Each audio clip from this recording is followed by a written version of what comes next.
I-81 Angel on the highway. This is part 3 of 2 previous videos at the loss of a friend who took his life. I went down to the funeral, 20-hour drive, spent time with the family, and immediately turned around and came back for another 20-hour drive.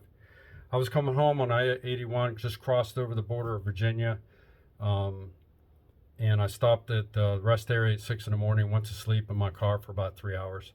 I woke up and went in and washed up. And I'm still reeling from the loss and everything at the funeral and all things experienced. And I come walking out of the rest area, and there's a woman down at the end of the sidewalk, an old lady. And the sidewalk went off into 2 different directions. My car was off to the right. She was right in the middle, and she was waiting on me. And I said, "Good morning." She said, "Good morning." And she says, "It's a beautiful morning that God made." And we started talking. You ever meet somebody that you're talking with and they know subjects that only you study, subjects that you take particular attention to that not many people look at? That was this woman. Right before I'm thinking about something I want to share with her about God and my experiences, she came up and started talking about it. And I'm like, who is this woman? And we talked for almost 2 hours.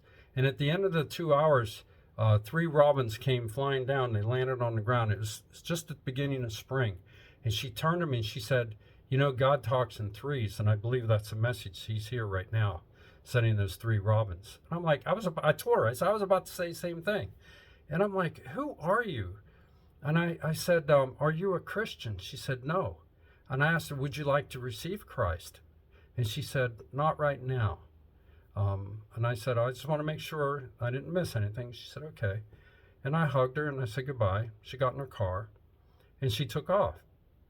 I waited a couple minutes and I'm like, she had an older model car, and I'm like, I take off.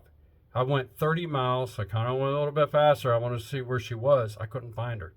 I called my sister and I told her the details of our conversation. And my sister goes, midstream, she says, "Jamie, that had to have been an angel. How did she know all those things that you talked about? And how long did you talk with her?" And I told her, and she goes, "And how did you feel at the end?" I said, "I felt relieved. I felt like I was being heard. I was able to get things out of my heart. I felt like I met somebody that had a like mind and like spirit." She says, "And you asked her to become a Christian?" I said, "Yeah." She says, "Angels can't become Christians." I went, "Huh, okay." The thing about that woman, too, was she opened up and talked about being homeless. My friend who took his life fed the homeless. God has ways of entertaining us and talking to us through his angels. We have to be careful in how we treat them, because in Hebrews chapter 13 it says sometimes we entertain angels not knowing it.